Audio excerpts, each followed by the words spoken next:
Bienvenue à Made qui entre dans la famille de décodeurs en soutenant les nouveaux épisodes du club. Est-ce que vous saviez que Made.com a été créé en 2010 par 3 Français soucieux de proposer du design abordable en ligne ?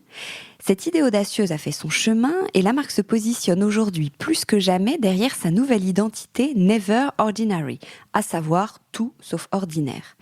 Canapé, fauteuil, table, luminaire, linge de maison, objets déco, vaisselle, vous allez être surpris par un design plus pointu, un univers plus créatif et innovant, accompagné de designers reconnus ou émergents du monde entier, mais aussi des valeurs plus engagées, une fabrication à la commande pour éviter le gaspillage, ça c'est pas nouveau, des matériaux mieux sourcés, des emballages contrôlés, des chaînes de recyclage.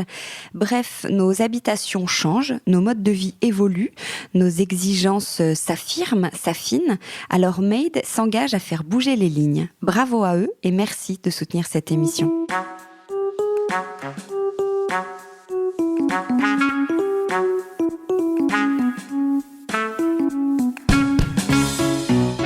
Bienvenue dans Le Club, une émission de décodeurs, le podcast qui parle de celles et ceux qui font la déco aujourd'hui. Je m'appelle Hortense Leluc et dans Le Club, je suis accompagnée de 3 chroniqueuses, Marie Farman, Violaine Bellecroix et Billy Blanquette, des expertes de la déco, du design ou du lifestyle, pour parler de tout ça justement. Portraits, événements, idées déco, nouveautés, écologie, projets divers et variés. L'idée, c'est de partager nos repérages et nos bons plans dans la joie et la bonne humeur. Allez, bienvenue au club.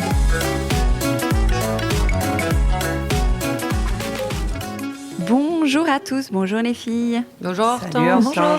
Bon, je suis contente de vous retrouver après cet été et cette grosse rentrée. Tout va bien pour vous ? Impeccable. Oui, on est rincés là. Grosse ambiance. On est rincés. Déjà. C'est vrai. Juste avant de commencer, je précise qu'on enregistre chez Made, qui est le nouveau partenaire de l'émission. Vous connaissiez le showroom ?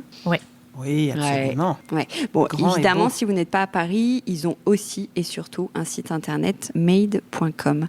Alors, en préparant cette émission, petit détail avant de commencer, je me suis demandé si j'allais l'appeler le Club 5, parce qu'on a déjà enregistré 4 épisodes, ou le Club 1 de la saison 2. Donc, est-ce que vous avez un avis ? C'est très important. Saison 2. Bah oui, c'est Saison 2. Saison 2, épisode 1, ça fait... Épisode 1, saison 2. Ok.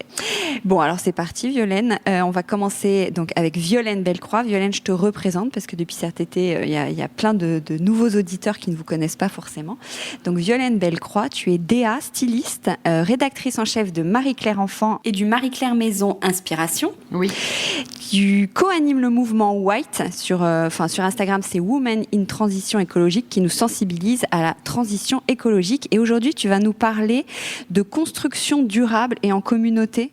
Voilà. Oh là là. En fait, ce que je voudrais, ce qui a attiré mon attention pour cette rentrée, au lieu de vous parler d'économie d'énergie, parce que là, je pense que c'est bien, le message est bien passé pour tout le monde, je voulais parler de 3 démarches qui, selon moi, nous aident à avoir un sursaut de, comment dire, Une prise de conscience, une prise de conscience, voilà, exactement. C'est des projets qui, pour moi, t'aident à te dire, bon, bah non, je vais pas tout refaire, je vais pas tout racheter neuf. J'avais déjà fait une chronique sur les travaux et je pense que vraiment, c'est quelque chose sur lequel on peut agir parce que dans nos vies, on a tous, à un moment ou à un autre, une cuisine à refaire, un appart à refaire, pour les plus chanceux, des maisons secondaires à refaire, enfin bon. Et c'est vraiment un domaine où vous pouvez agir hyper facilement, hyper directement. Donc voilà, j'avais décidé je vous préviens, ça va crescendo dans les projets, attention.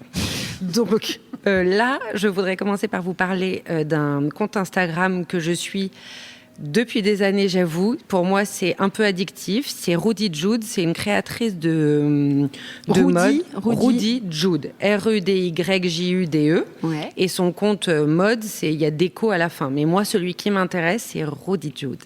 Parce qu'elle raconte sa vie dans le Maine avec son mari et ses 2 enfants. Elle s'appelle Julie O'Rourke. Et elle a un lifestyle de dingue. Moi, je suis complètement pamoison devant cette façon de vivre à la fois très pluguée avec la société. Elle a tout le temps des ad break, etc. Elle est incroyable. Bon, elle fait sa marque de mode. C'est quoi ad break? Attends, je dois être. C'est quoi ad break? Tu sais, elle dit tout d'un coup ad break. Je vous raconte plus ma vie. Là, je fais une pause pub. D'accord. Voilà. Bon, vous verrez, c'est très à l'américaine donc et on tout. Va pouvoir mais la bon. Suivre, ça y est, on va encore passer 1 heure de plus sur Insta. Ouais, alors voilà, fais très attention quand tu y vas, voilà. Et puis, ouais, c'est très compliqué. Donc, elle vit complètement au rythme de la nature. Elle fait ses confitures, évidemment, ses bougies, ses cadeaux de Noël. La dinde, c'est dehors sur le feu de cheminée. Et là, ils sont en train de construire une maison dans les bois qu'ils font, que son mari fait de ses propres mains, avec quelques copains, c'est tout. C'est fascinant, ça me fascine. Et l'autre jour, je les ai vus, donc je suis quand même restée un quart d'heure à regarder ça, et il est peu probable que je m'en serve un jour, mais ils peignent leur maison, et pour travailler l'étanchéité, ils cassent des cailloux, ils tamisent, on dit tamiser ? Oui, ils tamisent les cailloux, et ils mettent de la poudre comme ça, avec un petit geste vraiment très poétique, sur cette peinture pour qu'elle soit rendue étanche. Je suis complètement fascinée. Du coup, je me suis mis à suivre son mari. Je suis complètement foutue parce que c'est hypnotique, en fait. Et ça m'a quand même interrogée sur ma transition écologique. C'est que moi, je ne construis pas de maison de mes mains, parce qu'il faut quand même avoir le mari qui va avec le projet. Hein. Mais ça me rappelle qu'on peut toujours faire attention, qu'il y a des techniques qui existent de peinture, je sais pas moi, de chaud, de je sais pas quoi, qui soient peut-être plus écologiques, moins énergivores, ou même plus économiques en argent, enfin pas que en carbone. Donc c'est elle qui m'a un peu inspiré cette rubrique au début. Voilà. Ok, alors, du coup, on enchaîne comment? Tu veux nous parler de quoi? D'un lieu maintenant? Maintenant, je vais vous parler d'un... Ça, c'était l'inspiration de départ, c'est mon inspiration de départ, voilà, après, que je vous invite à aller voir. Enfin, si vous voulez pas passer trop d'heures sur Instagram, peut-être pas, mais bon. Et comme elle est dans le Maine et que je pouvais pas l'interviewer parce qu'elle répond quand même très rarement aux messages, je me suis dit, il faut quand même que je vous propose quelque chose de concret. Et là, j'ai quelque chose de concret. Une maison des citadins qui décident d'aller vivre à la campagne comme beaucoup après le Covid. Enfin, ils décident pas d'aller vivre, ils vont passer leur week-end, ils cherchent une résidence secondaire. Ils trouvent une ravissante petite maison normande avec des petits colombages trop mignonnes, etc. à la chapelle Saint-Guillaume. Et ce couple, Nicolas Guérin et Camille Archila, qui sont chacun, Nicolas Guérin est associé dans une agence d'architecture parisienne et Camille Archila est architecte conseil d'une grande institution parisienne. Ils ont travaillé ensemble juste pour ce projet de maison secondaire et ils relatent, ils ont gagné un prix en fait, c'est pour ça qu'il y a eu tout un dossier de montée, etc. Et je vais essayer de vous en transmettre l'essence que j'ai trouvée intéressante. Déjà, ils l'ont fait, donc je vais les citer parce que je trouve que leur phrase est vraiment parfaite. La matérialité du projet et son aménagement intérieur s'inscrivent dans une ambition triple. D'abord, celle de conforter l'amplification de l'existant. Ensuite, la frugalité et le réemploi. Et enfin, l'économie de moyens. Vous imaginez bien que tout ça excite la WIT en moi. Et d'ailleurs, c'est ma co-WIT qui m'a présenté ces gens et qui m'a montré ce projet de maison. Et je trouve que c'est extraordinaire. Donc, il y a tout un tas de mesures qui ont été mises en place. Merci Hortense. Donc les matériaux existants ont été conservés en l'état au maximum, les sols en tomate, le mur en meulière, mur en colombage ou en parpaing, les structures bois. Aucun doublage n'a été construit. Ça, c'est intéressant parce que du coup, tu mets ton placo partout avec tous tes trucs, tout ça, c'est du matériel, etc. Donc, vous pourrez voir cette maison parce que on peut la louer sur Airbnb. Donc, je me suis dit que c'était sympa. Chacun pouvait aller voir. Et vraiment, c'est très joli, très sympa, un peu brut, tu vois, mais c'est quand même assez cosy. Les éléments faisant office de séparatifs sont constitués de voilages légers ou de châssis vitrés, des panneaux en bois brut pour cloisonner les grands volumes. L'isolant thermique et phonique mis en œuvre sur les appentis de l'étable est 100% naturel biosourcé de type biofibre trio. Je ne sais pas ce que c'est. Un mélange de chanvre, de lin et de coton. Non plus. Non, mais voilà, c'est des isolants qui sont naturels. Voilà, c'est Parce que isolé. c'est quand même important. C'est très tu dis qu'il n'y a pas de doublage de. Oui, de trucs, parce que c'est pas doublé. je vais y revenir. Tu vas voir, c'est assez intéressant. Justement, ils se sont servis de l'existant et ils ont réfléchi en se disant comment on fait pour quand même que ce soit pas une passoire énergétique, que ce soit confortable, etc. Toutes les tomates ajoutées ont été trouvées sur site, ça c'est hyper facile à faire, chacun on peut vraiment le faire. Les carrelages des salles de bain et de la cuisine sont issus de surplus de chantier auxquels nous avons eu accès. Souvenez-vous, je vous avais parlé d'un site qui s'appelait Rotor d'Essai, où je suis retournée ce matin, voilà, où vous pouvez vraiment trouver des tonnes de choses pas neuves qui ont été récupérées sur des chantiers. La grande majorité des appareillages sanitaires, robinets, lavabos, douches sont issus de chantiers de démolition. Alors, ils sont architectes, donc j'imagine qu'ils ont quand même des plans plus faciles que nous ou que le simple particulier. Mais en général, quand on a un grand chantier, on prend un archi. Donc, c'est intéressant d'avoir ce genre de conversation avec eux. Les chauffages et les baignoires ont également été récupérés dans des stocks abandonnés. Enfin, tous les luminaires électriques et les miroirs ont été chinés chez Rotor d'Essai, le site dont je viens de vous parler. Le chantier est dorénavant terminé, mais ce processus de réutilisation subsiste. Les chutes de bois continuent à être utilisées pour la construction du mobilier et des plans de travail. Le chauffage existant individuel, Billy Blanquette, écoute-moi bien, au gaz est maintenant complété par une approche biosourcée avec la remise en marche de la cheminée existante dans la partie ancienne de la maison et par un poêle à pellet égal granulé, c'est la même chose. À pellet ? Oui, pellet et granulé, pellet PE2LET. Visiblement, ça vient de... Je suis bien contente d'être allée sur Wikipédia. Ouais. Ah bah oui. Pellet, granulé en anglais, c'est un truc comme ça. Quand tu te les pelles, tu mets des pellets. Et voilà. Voilà, Hortense, tu as tout à fait bien... Je relève le débat. Ce paragraphe. Et il y a une immense baie vitrée qui a été ouverte au sud pour profiter des apports calorifiques du soleil, parce que oui, il y a du soleil en Normandie. Cette approche, là je les cite encore et je trouve ça intéressant, cette approche frugale sur les matériaux nous a servi pour tenir l'économie du projet. Nous avons également travaillé avec les artisans sur des principes plus simples d'agencement. L'investissement global a été de 100 000 €, toutes taxes comprises, pour l'ensemble des transformations ainsi que pour l'aménagement intérieur. Franchement incroyable. Et vous irez voir sur Airbnb, vous vous rendrez compte que c'est incroyable. Et ils ont obtenu pour ce projet le prix Archinovo dédié à la maison contemporaine. Et alors, si on va aller sur Airbnb, il faut taper quoi en fait ? C'est leur nom Je peux te donner là, le lien si tu veux. le nom de la maison. Ah non. http Non, mais ils ont un nom. _égale. Je crois que c'est la Chapelle Saint-Guillaume, mais je le réindiquerai. Je le repartagerai sur Insta, on le repartagera. Et la maison, et pour un petit week-end à la campagne, je vous invite à aller vous perdre dans leur champ de pommiers. C'est vraiment... Pour aller vous peler à la campagne. Pour aller vous peler. Mais non, car grâce au pelet, tu ne vas pas on te se peler. pèle pas. Aïe, aïe, aïe. Les foutus. Alors, après une deuxième initiative, donc tu voulais nous parler. Alors là, je vous ai parlé d'un petit crescendo. Donc ça, c'est vraiment un lieu inclassable. Ça s'appelle Palama et c'est sur les hauteurs de Marseille. Et c'est aussi un lieu qui, me semble, réveille nos consciences pour essayer de se mettre en chemin écologique. Donc Stéphane Barbier-Bouvet est designer natif de Marseille. Il est le gardien de Palama, un cabanon de la campagne marseillaise situé dans une zone naturelle à risque d'incendie. Vous vous demandez pourquoi je vous dis ça ? Parce qu'on ne peut pas en être propriétaire. Donc il en est le gardien, mais il ne le possède pas. Et je trouve que c'est déjà en soi une notion importante de ce projet. C'est que ce n'est pas j'achète, je revends, j'achète, je revends. Donc déjà, je trouve que ça nous réveille. C'est entre le refuge, la résidence d'artistes, le lieu d'exposition. Palama ne se laisse pas ficher facilement à l'instar de son hôte. Vous pouvez réserver une nuit sur palama.info. On y passe une journée, une nuit, pas plus, parce que le lieu ne peut pas supporter l'affluence. Donc c'est vraiment un petit cabanon. Donc Stéphane Barbier-Bouvet se voit confier ce cabanon et sa parcelle dans un état proche de la décharge.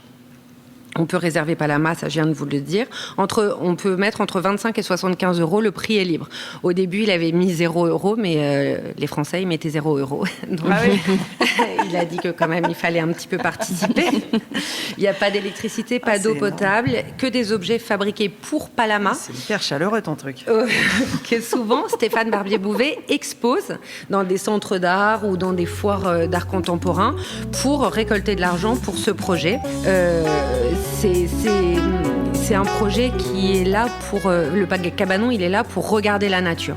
On est là, on regarde la nature, on ne lui prend rien, on participe aux frais de fonctionnement. Tous les objets ont été faits pour le lieu. Par exemple, il y a un petit piège à papillons. Alors, c'est pas un piège pour les tuer, c'est un piège pour les observer, qui a été fait sur mesure. C'est trop joli, on dirait une petite boîte garde-manger. Et c'est un piège à papillons pour les scientifiques de passage.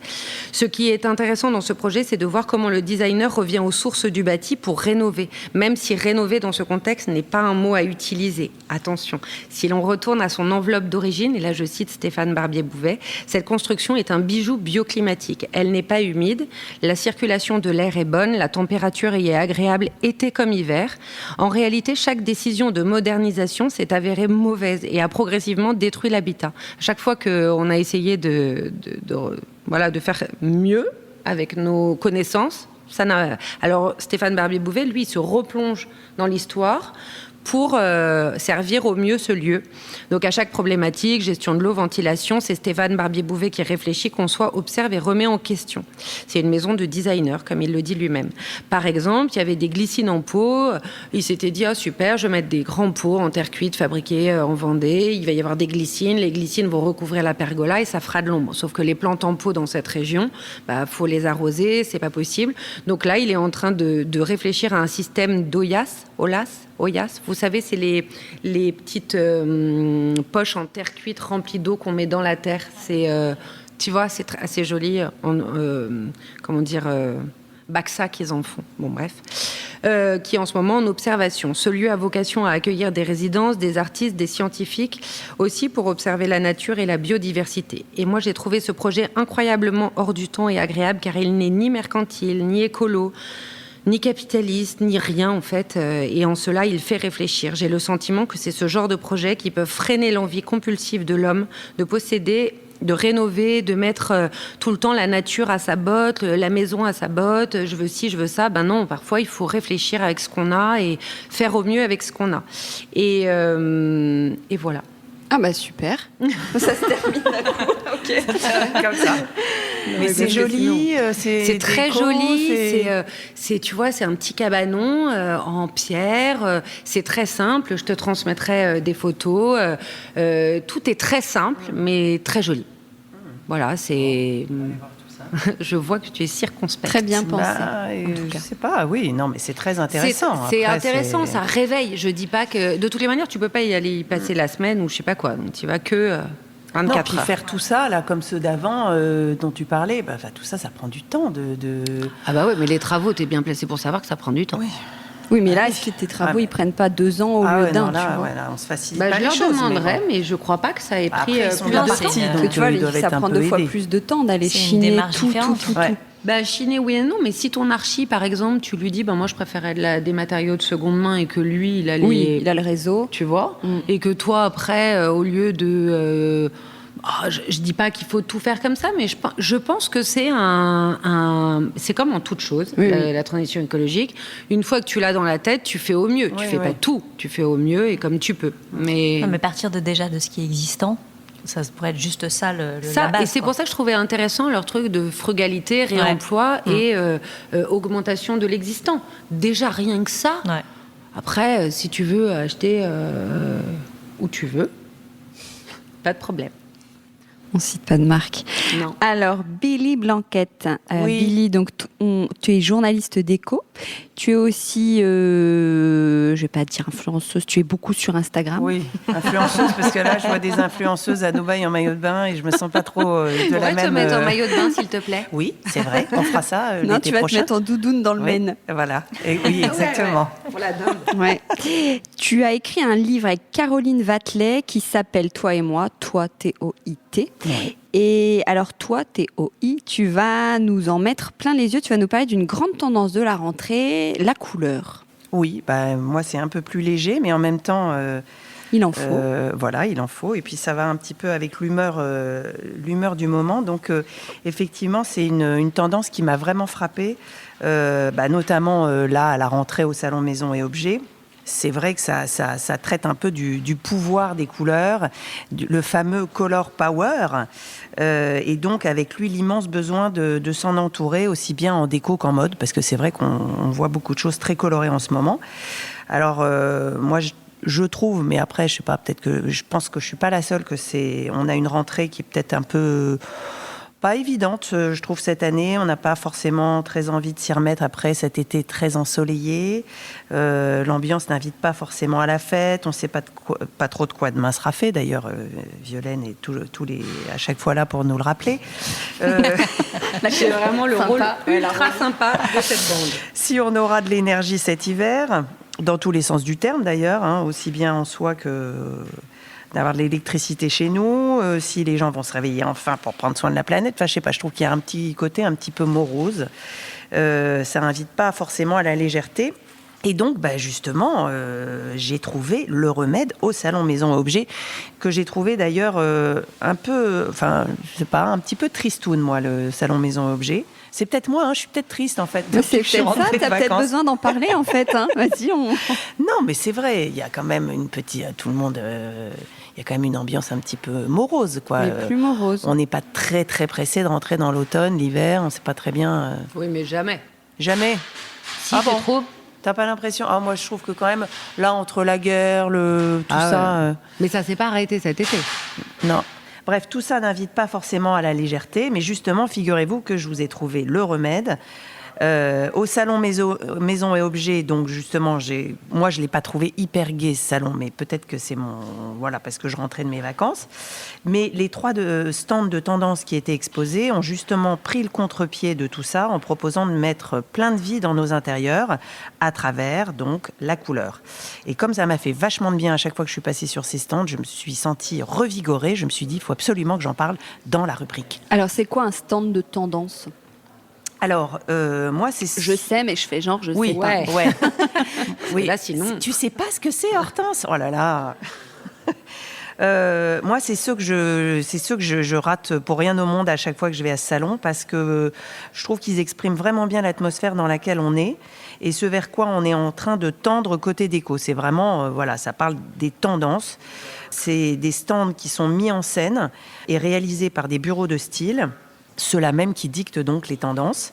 Des scénographies qui sont pensées notamment par Elisabeth Le Riche, François Delclos et François Bernard, qui chacun à sa manière exprime sa vision de la déco d'aujourd'hui et ce qui ressort du salon en général. Donc ils vont aller piocher parmi les centaines d'exposants, ils sélectionnent différents produits autour du thème qu'ils ont défini et donc ils créent des stands autour de ces tendances. Donc Elisabeth Le Riche, elle avait appelé ça Color Power, justement. François Delclos, Utopia Now et François Bernard, Kaléidoscope. Je ne vais pas rentrer dans les détails de leurs analyses respectives, mais ce que je peux vous dire, c'est que vraiment, moi j'ai trouvé, mais peut-être que c'était parce que j'en avais besoin, mais j'ai trouvé que c'était quand même très très coloré. La couleur était vraiment très, très en avant. Un vrai festival, et puis vraiment des couleurs franches, pop, pleines de vie, de joie et de bonne humeur. Du coup, j'ai fait comme toi, j'ai pris des petits extraits. Non, mais parce que tu faisais des citations Et alors en fait, j'ai trouvé dans le texte qu'il y avait à l'entrée du stand d'Elisabeth Le Riche. Moi, ça me parle parce que je suis une fan de couleurs. Elle dit: la couleur est un antidote puissant face au ressac incessant des crises. C'est à la fois une prise de risque et une thérapie de choc, car les couleurs nous font du bien, elles incarnent une volonté, une liberté et même un exutoire.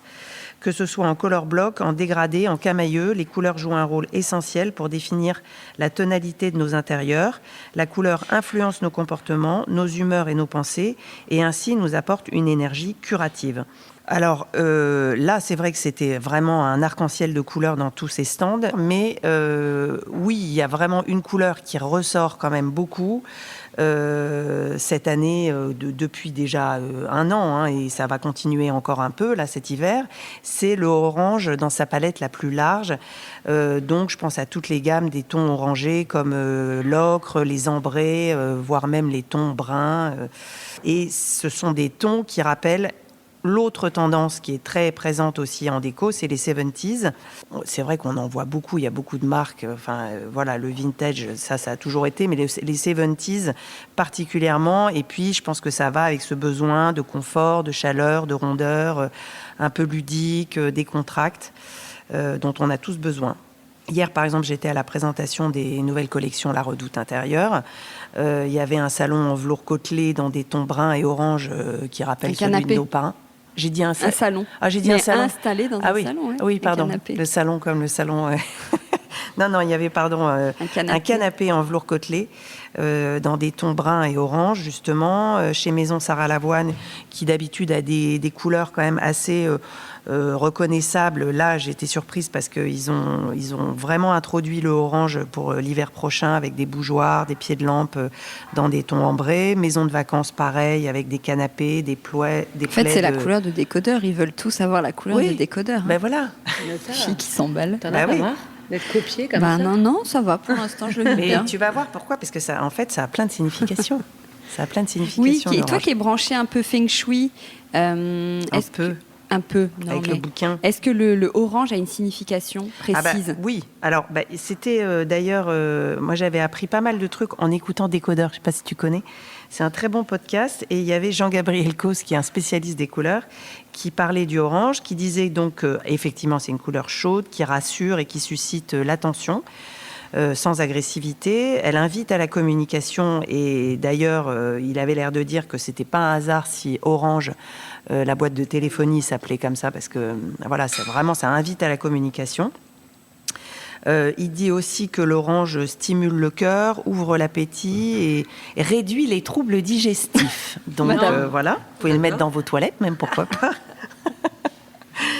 Et les maîtres feng shui le recommandent donc essentiellement dans les cuisines et les salles à manger et aussi dans les entrées parce que comme c'est une couleur qui est chaleureuse et qui invite à la communication, forcément, elle est sympa à mettre dans une entrée pour accueillir.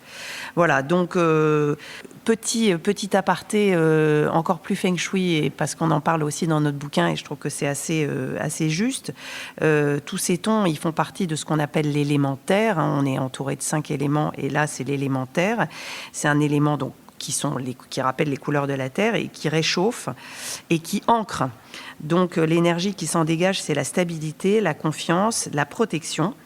Et c'est peut-être ce dont on a besoin en ce moment. Donc voilà, c'est peut-être pas pour rien qu'il est là, ce orange. Donc n'hésitez pas à en user, il y en a partout. Et oui, voilà. Ou par touche si on n'ose pas, parce que tout le salon. Ou par touche. Ah bah non, mais voilà, mais par touche, c'est sympa. Et en plus, ça se mélange avec pas mal de couleurs. Bon, là, c'est vrai que ça se mélange beaucoup avec des bruns, mais du orange avec du kaki, du bleu, kaki, du bleu blanc. marine, du blanc. Enfin, c'est une jolie couleur, l'orange. Du rose, ouais. Super, merci beaucoup. Marie, on termine avec toi. Marie, tu es journaliste spécialisée en design, tu travailles avec plein de magazines et tu es cofondatrice de la marque Ava avec la designer Charlotte Juillard. Tout à fait. Et toi, tu vas nous parler de tes 3 expos coup de cœur. Oui, alors bon, déjà je rebondis un peu sur ce que tu disais. C'est vrai qu'on a une rentrée hyper chargée derrière nous un peu maintenant, donc on peut un peu souffler. Et moi, ça m'a inspiré l'envie de revenir un peu au basique, c'est-à-dire de prendre le temps, ou prendre davantage de temps, d'aller voir des super belles expos consacrées au design, vraiment celles qui te marquent, qui te font réviser tes classiques, auxquelles tu repenses. Et cet automne, c'est pas ce qui manque, parce qu'il y a une super belle programmation partout en France. Donc moi, je vais vous faire part de mon petit programme automnal. Et comme tu disais, Hortense, j'ai sélectionné 3 expos que j'irai voir coûte que coûte dans les prochaines semaines. Alors d'abord, on va commencer par une belle expo qui aura lieu à Paris au Musée des Arts Décoratifs. Quand on est tout autour de cette table des filles des années 80, on va tout aller voir l'expo années 80 au Musée des Arts Décoratifs. Voilà. Donc, il commence dans quelques jours, le 13 octobre. C'est un peu l'expo phare du musée. Elle dure jusqu'en avril, donc on a un peu de temps pour caser ça dans son agenda. Donc, c'est une très grande exposition il y aura 700 pièces et œuvres. Donc, il y a de tout, des objets, du mobilier, de la mode, des affiches, des photos, des clips, des pochettes de disques, des magazines. Bref, elle montre vraiment tout ce carambolage créatif et toute cette effervescence des années 80 en France, parce que c'est vraiment en France que ça se passe. Donc tout y passe. Donc on a les grands travaux architecturaux dans Paris, comme la pyramide de Paye ou l'Opéra Bastille, la création de la fête de la musique par notre emblématique ministre des années 80, Jack Lang. L'essor des designers qui deviendront après des stars comme Stark, les pubs de Jean-Paul Goude, le sens de la fête parisienne avec le palace, les bains-douches. Et pour la mode, on a les grands créateurs. Ça va nous rappeler des souvenirs. Comme Azine Alaya, Jean-Paul Gaultier, Castelbajac, Agnès B avec son petit pull à pression qu'on a toutes sûrement porté. Et aussi des enseignes de prêt-à-porter qui ont un peu perdu ce qu'ils étaient, mais qui étaient vraiment à l'époque très importantes, comme Koukaï ou Naf Naf. Voilà, alors moi, qu'est-ce que j'ai envie de voir dans cette expo ? Alors moi, personnellement, le truc que j'ai le plus envie de voir, c'est vraiment la partie consacrée au design. Donc c'est une période où on voit émerger toute une génération de designers comme donc André Poutman, qui n'est plus de ce monde, Philippe Stark, Martin Zecchelli, Olivier Gagnère et aussi plein d'autres. L'expo, elle met en perspective vraiment, d'après ce qu'on m'a dit, bien leur liberté, leurs idéaux, leur style qui est assez incomparable, qu'on aime ou qu'on n'aime pas, mais aussi vraiment leur empreinte qu'ils laissent aujourd'hui sur les designers contemporains, sur les jeunes aujourd'hui, qui quand même sont très inspirés par les années 80. 70 aussi, mais très 80 aussi. Je ne peux pas me regarder comme ça quand on parle des années 70. Les années 70, ça revient au goût du jour. Non, mais je vois les années 80, moi, mes ados... Ils adorent. Ça m'étonne pas. Enfin, ils vont kiffer, là, c'est sûr. Et où est-ce que j'en étais ? Et donc, voilà. Alors, non, c'est aussi une époque dans les années 80 pour le design qui était assez forte parce que Mitterrand a fait appel à des designers contemporains de l'époque, donc par exemple comme Stark, pour venir à l'Élysée refaire plein de choses. Et ça a créé un élan qui encore aujourd'hui, là récemment, il y a eu la table des ministres qui a été faite par des étudiants, un appel d'offres qui a été fait par des étudiants qui a lancé l'Élysée, Macron et sa femme. Et donc, on peut voir effectivement qu'à l'époque, Mitterrand, il fait appel à Stark pour refaire la chambre de Madame, donc sa femme, Danielle Mitterrand, et lui, pour sa chambre à lui, car apparemment il faisait chambre à part, Jean-Michel Wilmotte. Voilà. Donc, c'est quand même un moment phare dans les années 80. Donc voilà, moi, ça m'intéresse de voir cette expo pour plein de raisons. Bon, un peu un brin de nostalgie, mais voilà, pour voir un peu vraiment l'empreinte du design et des designers à cette époque. Super. Une autre expo ? Ouais. Alors, j'ai une autre expo qui est peut-être celle qui m'inspire le plus ou qui m'intrigue le plus. Donc, direction le nord de la France, à Roubaix. Donc, voilà, tu pourras y aller. Voilà. Pour l'expo, donc, consacrée à William Morris, à la piscine de Roubaix. Alors, déjà, j'aimerais bien aller voir cette expo parce que je ne suis jamais allée à la piscine de Roubaix, qui est donc un musée. Qu'est-ce qu'elle a, la piscine de Roubaix ? Elle a été transformée en musée. Elle est implantée. C'est une ancienne piscine des années 30. Donc, il y a des transformés en musée. Je ne suis pas allée. On va y aller toutes les deux. Il y a eu beaucoup de travaux et ça a rouvert il y a 4 ans. Et moi, je n'ai pas eu l'occasion d'y aller encore. Et donc, j'ai hyper envie d'y aller parce qu'il y a une très belle expo. Donc, consacrée à William Morris qui ouvre le 8 octobre. Je ne l'ai pas encore vue, mais voilà pourquoi j'ai très envie d'y aller. D'abord parce que l'expo, elle s'appelle L'art dans tout, ce qui donne déjà une belle idée de ce qu'ils ont essayé de faire. Donc William Morris, on connaît cet artiste anglais du 19e siècle, surtout pour ses beaux papiers peints à fleurs, qui ont été beaucoup copiés. Mais ce qu'on montre dans cette expo, c'est surtout les multiples facettes du personnage. Donc bien sûr, c'était un designer et un designer textile, mais c'était aussi un écrivain, un poète, un peintre, un dessinateur, un architecte, un éditeur, et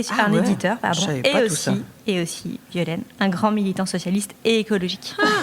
Voilà, à son époque. Socialiste et écologique, c'est marrant. Ouais. Il était toujours ensemble. Plus trop ensemble. Ouais. On va pas faire politique, mais c'est marrant. Et t'as vu qu'elle a... Mais oui, t'as un micro vert. Ouais, évidemment. C'est pour ça que je le réclame. Il est rouge. Et oui, moi, il est rouge, tiens. Et ouais, presque orange. Et toi, et moi, bleu. Voilà. On trouvera la simulation plus tard, en me concernant. Donc, alors, où j'en étais ? Donc, oui, militant socialiste et écologique. Par exemple, il prenait le retour à la campagne dans des colonies d'artisans. Il était très concerné par les conditions de fabrication des objets manufacturés. Donc, il insistait sur le fait qu'il fallait prendre en compte la dignité de ceux qui les fabriquaient, donc les artisans, qui soient protégés socialement, etc. Et d'un point de vue plus idéologique et philosophique, il avait la conviction que la beauté contribue à donner un sens à l'existence. Donc, je trouve que c'est assez... il y a pas mal de similitudes quand même avec nos préoccupations actuelles. Et donc, j'ai hâte de découvrir son œuvre plus en profondeur parce que finalement, je trouve qu'on connaît évidemment beaucoup ses œuvres, ses peintures, ses papiers peints, etc. Mais c'est vrai. moins l'ensemble, je trouve, de son œuvre. Donc, voilà, je trouve que c'est la belle expo de la rentrée, je trouve. Très bien, tout ça Roubaix. Et tout ça Roubaix. Et une petite dernière. Alors, une petite dernière, donc retour à Paris. où j'ai très envie d'aller voir cette fois l'expo Art Déco France-Amérique du Nord, qui commence le 21 octobre à la Cité de l'Architecture et du Patrimoine. Donc déjà très beau lieu à Paris. Ah ouais, j'adore. Donc cette exposition, elle montre comment le style français Art déco a vraiment énormément influencé l'architecture, les décors, le mode de vie et le goût des Américains du Nord, et donc notamment à New York. Donc ce travail qui est si spécifique, reconnaissable avec le graphisme, l'ornementation qui est à la fois simple et travaillée, et les motifs floraux typiques de l'Art déco, vont influencer la mode, mais aussi la joaillerie, les arts de la table, plein de choses. Donc c'est vraiment tout le style d'une époque qui voyage jusqu'aux États-Unis. Donc il y a des architectes qui sont allés construire des bâtiments d'Amérique, enfin des architectes français qui sont allés aux États-Unis pour faire des bâtiments, mais aussi des Américains qui sont venus beaucoup s'inspirer en France. Donc l'expo, elle va vraiment montrer justement tout ce dialogue entre ces deux pays. Pourquoi moi j'ai envie d'aller voir cette exposition ? Pourquoi Marie ? Parce que, à titre personnel, moi j'aime beaucoup l'art déco, notamment les bijoux, et je pense qu'on va en voir dans cette expo, même si c'est un lieu qui est consacré à l'architecture. Et comme je le disais au début, ça fait pas mal non plus de réviser un peu ces basiques, ces classiques pour mieux regarder la création contemporaine, parce que tu parlais des années 70 qui sont très présents, mais c'est vrai que quand même il y a beaucoup de grands courants qui continuent d'influencer toujours aujourd'hui toute la jeune création, et que vraiment hormis ce dialogue France-Amérique qui est la thématique de l'expo, moi je trouve ça intéressant justement de voir dans un lieu consacré à l'architecture comment l'architecture peut influencer tous les arts, de la peinture à la déco en passant par la mode. Donc j'irai voir cette exposition aussi. Voilà, on viendra avec toi. C'est des petits on ira ensemble, voilà. Voilà pour mon petit programme automnal, pas trop scolaire, j'espère. Ah bah non, c'est bien, ça donne envie, au contraire. Ouais. Toujours intéressant. Ça merci plein beaucoup, de couleurs, Marie. Tout ça. Ouais. Ah ouais. Eh ben merci beaucoup les filles pour ces sujets riches et variés. Merci Hortense. Et à bientôt. À la prochaine aventure. Bye bye. Ciao. Décodeur, c'est terminé pour aujourd'hui. Merci beaucoup d'avoir écouté en entier. Si vous avez aimé cette émission, n'oubliez surtout pas de vous abonner au podcast pour ne pas rater les prochains épisodes. Bien sûr, vous pouvez aussi la partager en l'envoyant à vos proches ou en story Insta. D'ailleurs, vous pouvez me retrouver sur le compte Décodeur où je poste quasiment tous les jours. Et si jamais vous écoutez cette émission sur Apple Podcast et que vous avez 20 secondes, n'hésitez pas à laisser un commentaire. C'est juste sous la liste des épisodes. C'est comme partout, plus j'ai d'avis et d'étoiles, plus le podcast se détache et se fait connaître. Voilà, merci beaucoup et à très bientôt alors, ici ou ailleurs.